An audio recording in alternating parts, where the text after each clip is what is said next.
Bonjour et bienvenue dans l'Atelier des médias, je m'appelle Steven Jambeau et on est ensemble pendant 20 minutes. RFI. En décembre 2018 a été lancée en Côte d'Ivoire la première plateforme de MOOC 100% ivoirienne. Proposer des cours en ligne, en vidéo, ouverts à tous, c'est un des moyens qu'ont trouvé les universités en Côte d'Ivoire pour répondre aux problèmes de surpopulation étudiante et à la vétusté des installations. Reportage de Mélissa Barra à Abidjan où elle s'est rendue à l'invitation de l'Agence universitaire de la francophonie. Le voyage commence dans un studio d'enregistrement du plus grand campus du pays, l'université Félix Houphouët-Boigny.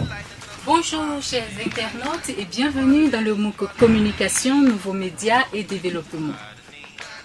Les objectifs pédagogiques de ce MOOC se déclinent en 3 points, à savoir comprendre le développement et la problématique des communications pour le développement, comprendre l'historique et l'évolution des médias et montrer la contribution des nouveaux médias dans le développement en Côte d'Ivoire.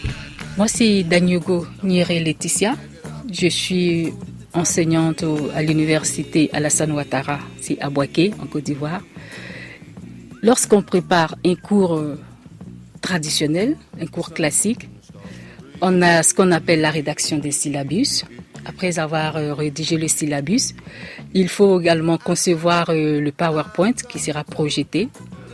Et on vient en amphi devant les étudiants et on leur fait passer le PowerPoint et au fur et à mesure on explique.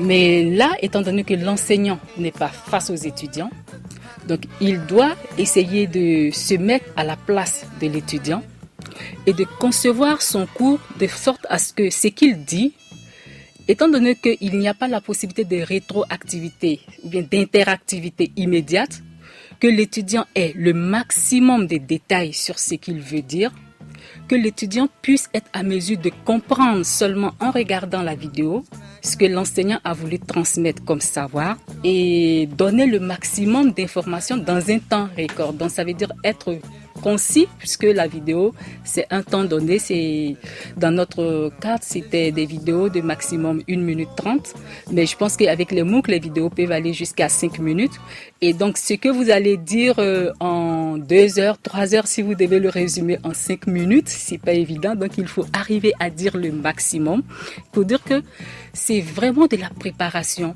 Donc moi je dirais même que c'est plus de travail que lorsque on est dans l'enseignement classique. C'est plus de boulot. Justement, vous dites c'est beaucoup de travail, mais c'est aussi l'occasion de faire partager ce savoir au plus grand nombre, à beaucoup plus d'étudiants en Côte d'Ivoire. Vous êtes parmi les premiers enseignants ivoiriens à avoir enregistré des MOOC pour une plateforme en ligne.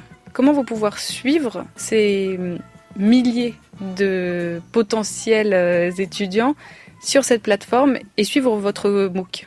L'université virtuelle a décidé pour un temps donné d'ouvrir ces MOOC-là à tout le monde. Tous les étudiants de la Côte d'Ivoire et même j'ai entendu dire que même les personnes qui ne sont pas des étudiants qui veulent assister ou bien qui veulent s'inscrire à ces cours-là, ils ont la possibilité dans un temps donné de pouvoir s'y inscrire et de suivre le MOOC qui les intéresse. Il est en ligne, il est disponible et d'ailleurs je profite pour les inviter à le suivre. La plateforme MOOC est pilotée par l'Université virtuelle de Côte d'Ivoire, l'UVCI. Un des porteurs de ce projet est le professeur Mamadou Merawa, conseiller technique du ministre de l'Enseignement supérieur. Actuellement, par année, la Côte d'Ivoire aura plus de 100 000 étudiants. L'année prochaine, le ministre dit qu'il y aura peut-être 130 000 bacheliers. Je suis un peu plus précis, d'accord ? Or, la plus grande université de Côte d'Ivoire, on y est. Elle compte combien d'étudiants ? À peu près une cinquantaine, un peu plus de 50 000 étudiants. Ça, c'est la plus grande. Les autres universités, c'est 15 000, c'est 12 000. Alors, si on raisonne comme ça déjà, ça veut dire quoi ? Ça veut dire que si il n'y avait pas le numérique, si on n'avait que des cours en présentiel, l'État de Côte d'Ivoire devait construire chaque année l'équivalent, non mais il faut qu'on se comprenne bien, hein, l'équivalent de 2 universités Félix Houphouët-Boigny par an. L'équivalent par an, chaque année. S'il n'y avait pas le numérique. Nous savons, vous et moi, que ce n'est pas possible. Ce n'est pas possible. Il faut savoir que l'UVCI, dans sa conception, moi en tant que conseiller technique du ministre, on avait travaillé sur le décret de création de l'UVCI. D'accord ? Et il y a 2 missions pour cette université. 2 missions dans le décret signé le 9 décembre 2015 par le président de la République. La première mission, c'est de venir en appui au développement du numérique dans les autres universités et grandes écoles. C'est important ça. Et c'est important et c'est inédit. Parce qu'on ne voit pas, je ne sais même pas si ça existe dans d'autres pays, hein, c'est inédit. On crée une université virtuelle en disant d'avance qu'il y a 2 missions. La première mission, donc tout ce qui est MOOC, seront à la disposition de toutes les autres universités et grandes écoles. C'est pas uniquement pour des étudiants de l'UVCI. Ça peut même aller au-delà de la Côte d'Ivoire d'ailleurs. C'est-à-dire, à la limite, il ne faut pas dissocier complètement ce qui se fera dans le présentiel et ce qui se fera dans le numérique. Pour quelle raison ? Parce que même l'UVCI, pour sa 2e mission, qui est donc de créer des filières propres à l'UVCI, en particulier actuellement, ils ont ciblé le domaine du numérique, ce qui est normal, hein, ce qui est logique, parce qu'il faut créer une masse critique de ressources humaines compétentes plus tard dans ce domaine qui est très demandeur. Donc, les étudiants de l'UVCI sont disséminés dans toute l'étendue du territoire ivoirien. Et lorsqu'il faut faire, par exemple, des évaluations, ils font quoi ? On les regroupe. On les regroupe où ? Dans les universités qui existent actuellement. Vous savez que c'est l'État qui oriente les étudiants dans différents établissements. Donc, c'est attendu au même titre que les résultats du baccalauréat, ça, hein, les orientations, d'accord ? Mais pour tous les étudiants qui sont orientés dans l'Université virtuelle Côte d'Ivoire, parmi ces étudiants, certains parents qui ne sont pas informés de la manière dont fonctionne l'Université de Côte d'Ivoire sont inquiets. Leur première réaction, c'est d'abord l'inquiétude, qui est que je vais me dire, mais je veux bien que mon étudiant aille à l'Université Félix Houphouët-Boigny ou à Nangarbourgois. Vous dites université virtuelle, mais ça se trouve où ? J'accompagne mon enfant où ? Non, et votre enfant va rester à la maison. Mais comment il va rester à la maison ? L'Université virtuelle de Côte d'Ivoire est en réalité installée à quelques centaines de mètres de là, dans un bâtiment discret du quartier de Cocody. Et ce jour-là, les étudiants sont nombreux à patienter devant les bureaux administratifs. Je me demandais pourquoi vous faites la queue là ? On est venu pour faire notre inscription, pour continuer nos études, parce qu'on a fait la L1 l'an dernier pour ceux qui sont ici. C'est l'État qui nous a orientés ici. Mais on peut dire qu'on s'y plaît bien. Bon, en tout cas, moi, je m'y plais bien. Vous vous appelez comment ? C'est Congo Rachel. Et vous avez quel âge ? 18 ans. Quand on vous a dit, bon, vous allez étudier à l'Université virtuelle de Côte d'Ivoire, vous avez pensé quoi ?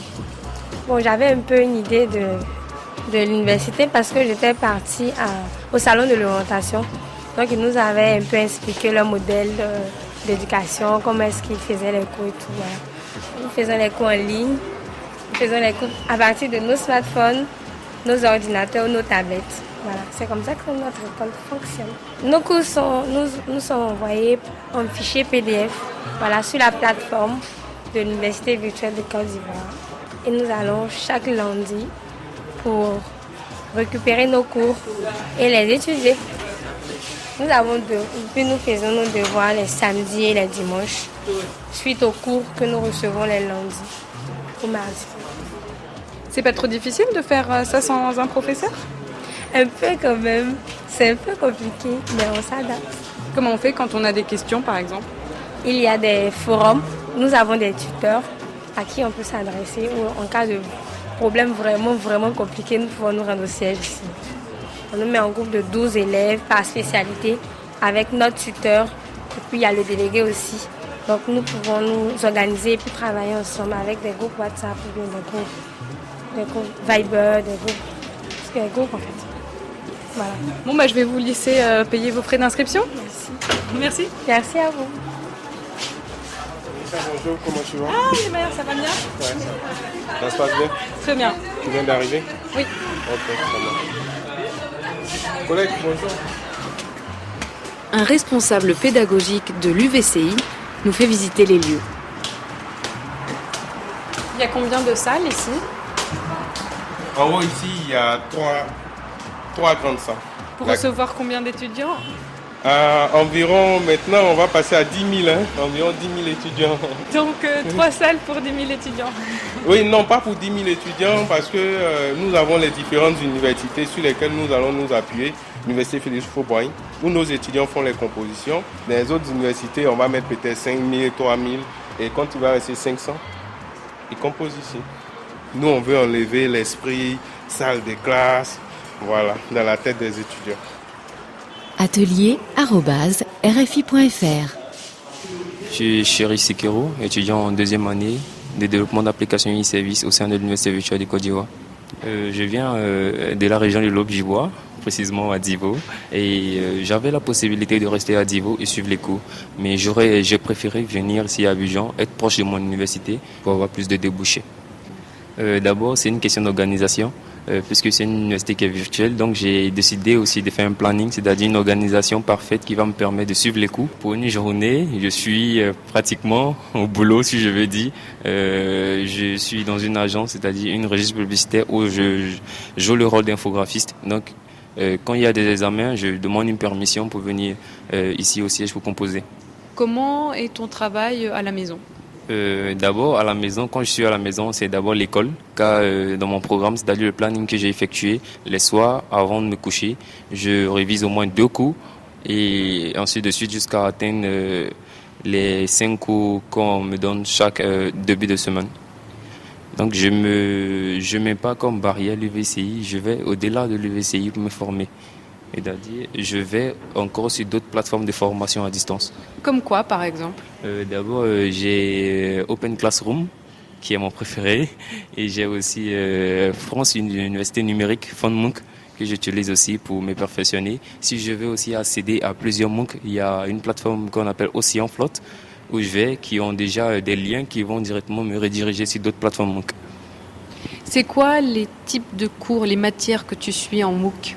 Bon, d'abord, il y a plusieurs thématiques, telles que la communication, le marketing, en chimie. Bien vrai que je suis un peu en informatique, mais je révise un peu mes bases. Donc, il y a plusieurs thématiques que je révise encore. Je suis Monsieur Ly Almami, conseiller du directeur général de l'Université virtuelle et enseignant-chercheur à l'Université virtuelle de Côte d'Ivoire. Il faut savoir que nos étudiants sont sollicités notamment par Africa Web Festival pour un concours de blog.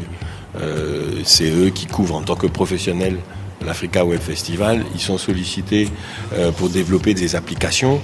Ils sont sollicités pendant les derniers Jeux de la francophonie qui sont déroulés en Côte d'Ivoire. Et c'était la première promotion.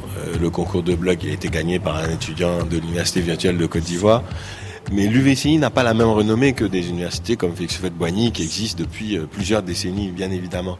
Le phénomène qui se produit, c'est que les entreprises qui ont un besoin dans le numérique, qui apprennent que l'UVCI existe, viennent naturellement nous demander si on a des étudiants qui savent développer des applications mobiles, si on a des étudiants qui peuvent couvrir via leur blog certains événements et si on peut les accompagner dans la mise en place de formations à distance, etc., etc.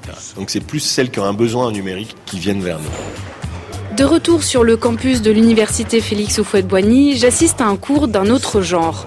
Ici, les élèves, ce sont des professeurs et des encadrants pédagogiques ivoiriens. Ils suivent une formation pour devenir des professionnels du MOOC. Comme j'évoquais tout à l'heure, la question de la restructuration des MOOC, donc de leur contenu et de la validité dans le domaine universitaire, il faut absolument qu'ils soient repensés avec les universités. Alors moi je suis enseignant-chercheur à l'université de Cergy-Pontoise et dans le cadre d'une coopération internationale, dans le cadre d'un contrat de désendettement et de développement, on met en place une formation avec l'opérateur AUF pendant plus d'1 an pour former une quinzaine d'ingénieurs technico-pédagogues, donc auront tant une approche technique et une approche pédagogique pour permettre de mettre en place des unités de formation ouvertes à distance universitaires pour toutes les universités de Côte d'Ivoire. Justement, ce mot ingénieur pédagogique, moi ça m'intrigue, je pense que ça peut intriguer d'autres. C'est quoi ? Un ingénieur pédagogique, c'est une personne qui va avoir la compréhension du système universitaire et qui, de par ses compétences, va être en capacité d'organiser tout un projet pour pouvoir accompagner les enseignants dans leurs compétences disciplinaires, à médiatiser leurs cours et à penser à des nouvelles approches pédagogiques avec le numérique. Qu'est-ce que vous leur apprenez ? Vous leur apprenez à enseigner de quelle manière à travers les MOOC ? Alors, il y a deux choses. Première chose, mes actions au travers des MOOC. Première chose, c'est de proposer un état de la recherche au niveau international, parce que je suis d'abord chercheur, pour ensuite leur dire, si vous voulez tester un modèle pédagogique des MOOC, voici ce que la recherche évoque comme modèle pédagogique. À partir de là, on produit, on construit avec des outils numériques, de la vidéo, des questionnaires, des traitements de texte, de la médiatisation de cours, pour ensuite tester avec des vrais étudiants comment ces étudiants s'approprient ce dispositif. Et après avoir testé, on va devoir évaluer, modifier pour avoir un dispositif le plus adapté possible. Donc vous apprenez une méthode. Alors en général, on reproche, là, ces dernières années, on a reproché au MOOC de ne pas attirer suffisamment le public. Les gens ne le suivent pas jusqu'au bout, ils ne sont pas particulièrement engagés dans les MOOC. Qu'est-ce que vous leur apprenez pour que les étudiants aient envie de suivre ce MOOC ? Alors il y a trois choses. Première chose, les MOOC, il faut savoir à quoi on s'en sert. Est-ce qu'on s'en sert comme étant un outil de communication ? Et donc le fait que les gens n'aillent pas au bout n'est pas un problème en soi. Est-ce qu'on s'en sert pour un outil de vulgarisation de nos contenus et donc de travail à une meilleure appréhension de ce que peut être un sujet ? Là, ça veut dire que le public cible doit être excessivement défini. Les résultats de la recherche montrent que, première chose, les MOOC qui dépassent 6 semaines, aucun intérêt.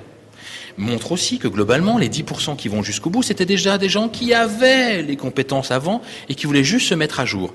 Donc à partir de là où on considère que le public cible est celui-ci, alors on travaille à cette démarche-là. Si on veut faire un MOOC à tous les vents, ça veut dire que globalement, il faut qu'on se restructure toute la partie sémantique, toute la partie du langage, pour qu'on le vulgarise. L'idéologie en 2010 des MOOC du petit Indien qui a 10 ans et qui est incapable de faire les problèmes du MIT, ce n'était un faux langage.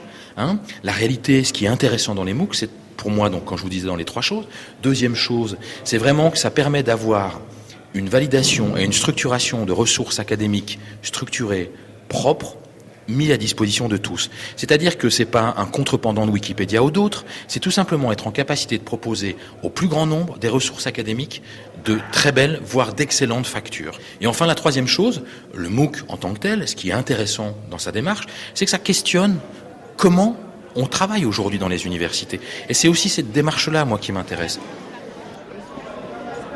Sur le campus, à Cocody, je vais à la rencontre d'étudiants en droit. Ils sont membres de la FESI, le principal syndicat étudiant de Côte d'Ivoire. Nous demandons une seule chose, l'amélioration de nos conditions d'études. Car l'étudiant, c'est la crème passante de demain. L'étudiant, c'est l'élite de demain. L'étudiant, c'est celui qui va prendre les décisions de demain. L'étudiant, c'est le futur président de la République de demain. L'étudiant, c'est le futur gestionnaire des différentes institutions de la République de Côte d'Ivoire. Alors, nous demandons qu'une seule chose, l'amélioration de nos conditions d'études. Il fait chaud dans les amphis, les salles de TD ne sont pas équipées.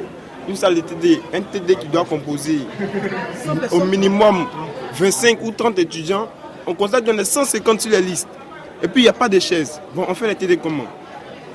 La réhabilitation de l'université Félix-Houphouët-Boigny a été estimée à je ne sais combien de milliards. 100 milliards. 100 milliards. Mais sur le terrain, 400 milliards même.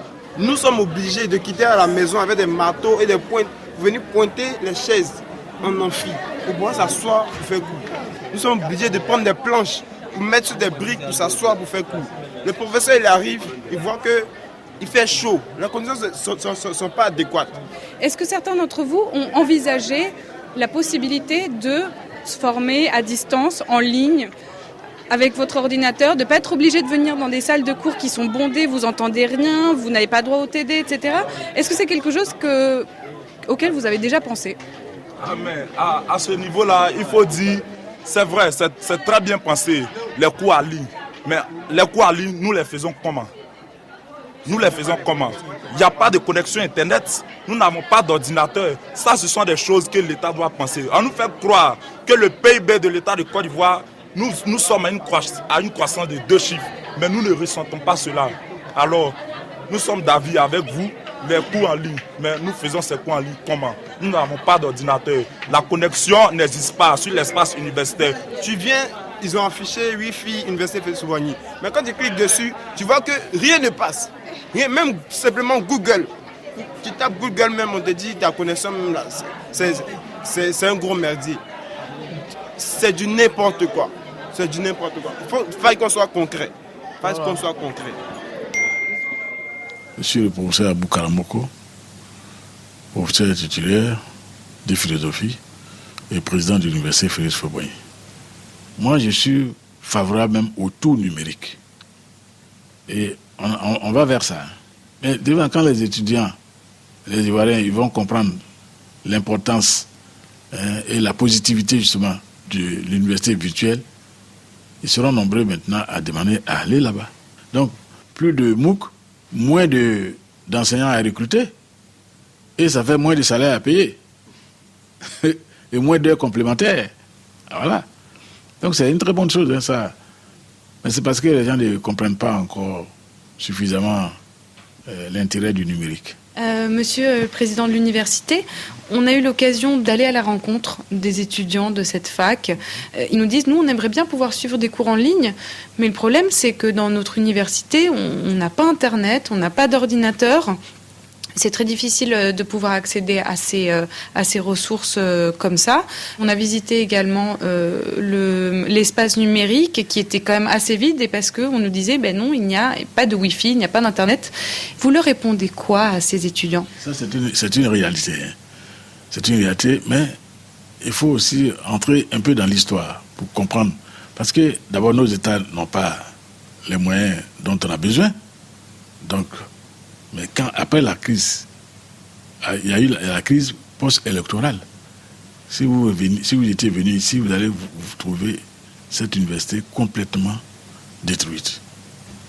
Mais il fallait donc, comme on ne peut pas la supprimer de la carte, il fallait donc la faire renaître.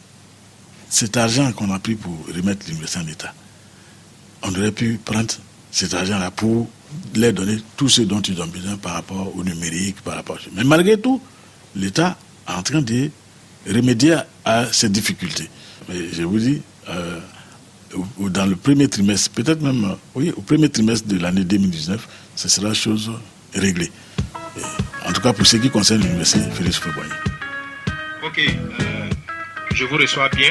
Donc, vous pouvez commencer à enregistrer. Allez-y. Moi, c'est Dr Kwasi Seka Simplice, donc enseignant-chercheur à l'université Jean-Laurent Guédé de Daloa. Nous avons proposé un MOOC intitulé Cristallochimie, le cristal à l'état microscopique. Moi, j'ai une question pour vous. Tout à l'heure, nous étions avec des étudiants de cette université, de l'université Houphouët-Boigny, qui est publique. Ils parlent de manque de moyens pour pouvoir suivre des cours en ligne. Ils disent, nous, on aimerait bien en suivre, mais on n'a pas d'ordinateur. On n'a pas de connexion Internet, on essaie de se connecter au Wi-Fi de l'université, c'est impossible. Enfin, on veut bien les suivre, mais il faut quand même d'abord nous donner les infrastructures pour pouvoir les suivre sans devoir débourser de l'argent dans un ordinateur ou un abonnement Internet. À ce niveau, chacun doit jouer sa part. Nous, en tant qu'enseignants, nous avons notre part. Nous savons qu'aujourd'hui, on ne peut pas se mettre en marge de l'évolution des choses. Il faut les nouvelles technologies s'imposent à nous. Et nous devons évidemment mettre cela dans notre manière de faire les cours. Notre part, c'est ce qu'on essaie de faire. Or, en tant qu'enseignant, on ne sait pas véritablement les difficultés qu'ils rencontrent, même si par moments on entend des choses. Je pense que ça revient peut-être à nos autorités d'être beaucoup plus regardants sur ce côté, parce qu'ils ne peuvent pas, d'un côté, nous envoyer vers le numérique, encourager cela, et d'un autre côté, ne pas favoriser l'accès aux étudiants pour qui ces cours-là sont destinés. Donc voilà ce que je peux dire. Il faut une cohérence. Il faut une cohérence, absolument. Accélérer sur le numérique est une évidence pour les universités ivoiriennes. Mais vous l'aurez compris, elles se heurtent à un manque de moyens et d'infrastructures. Il faut également que les étudiants soient mieux accompagnés et puissent facilement accéder à Internet. D'ici 2 ans, 2 nouveaux campus doivent sortir de terre, à San Pedro et à Bondoukou. Preuve que le salut des universités ivoiriennes ne sera pas seulement une histoire de serveurs informatiques, mais aussi de salles de cours. L'université ivoirienne mise sur les MOOC pour se relever, c'est un reportage signé Mélissa Barra. Il est en version longue sur notre podcast. On remercie l'Agence universitaire de la francophonie qui a rendu possible sa réalisation. Et pour découvrir le MOOC ivoirien, tapez UVCI dans votre moteur de recherche préféré. C'est bientôt la fin de cette émission, l'heure de Mondoblog audio. On part au Tchad où la blogueuse Sandrine Nagertiga s'intéressait dans un de ses billets au futur des universités en Afrique. À l'heure où l'Afrique voit l'arrivée massive de jeunes étudiants informés, les MOOC, donc formation en ligne ouverte, remportent un franc succès puisqu'ils permettent de briser les barrières en termes d'accès à la connaissance et au savoir-faire. Ainsi, cours en ligne diversifiés, visioconférences, diplômes reconnus en ligne sont les éléments qui volent au secours de l'éducation et de la formation dans plusieurs pays d'Afrique. Mais l'accès à Internet reste inégal sur le continent. Au Mali et en Côte d'Ivoire par exemple, les universités ne parviennent à satisfaire que 10% de leurs besoins d'accès à Internet. Il faut donc réussir à négocier avec les différents opérateurs pour faire baisser les coûts d'accès au réseau dans la grande majorité des pays concernés. L'autre challenge pour les structures qui promeuvent les MOOC, c'est de ne pas calquer ce qui se fait ailleurs, mais d'adapter les cours en fonction du contexte et des besoins du continent. Le continent africain doit prouver aux autres qu'il est capable de produire un contenu qui soit à la fois un contenu de qualité et surtout un contenu adapté aux besoins des jeunes Africains. C'est à ces conditions que l'Afrique pourra enfin espérer s'offrir une place de référence dans la course au MOOC. Dernier point important, la gratuité. Elle est essentielle. De nombreux jeunes sont confrontés à des difficultés pour financer leurs études. Et la non-gratuité serait un frein énorme au succès des MOOC. Il faut donc penser à un modèle économique compatible au développement des cours en ligne sur le continent africain. Au final, une chose est sûre, c'est que l'Université du futur en Afrique est déjà en route. L'Université du futur en Afrique, un défi à relever grâce au e-cours. C'est un article de Sandrine Nagertiga à retrouver en intégralité sur son blog Parlons Talent. Et on vous invite à vous rendre sur mondoblog.org pour réécouter tous les Mondoblogs audio diffusés à ce jour. C'est la fin de cette émission qui a été préparée avec Camille Deloche, Camille Sarrazin et Léo Caravagna, à la réalisation Simon de Creuse, au micro Steven Jambeau. J'aurai le plaisir de vous retrouver la semaine prochaine, même jour, même heure à la radio. On parlera du lancement d'un nouveau média, Guiti News, qui se dit collectif et collaboratif et qui sera porté par des journalistes réfugiés en France et des journalistes français. D'ici là, et si ce n'est pas déjà fait, n'oubliez pas de vous abonner au podcast de l'Atelier des médias.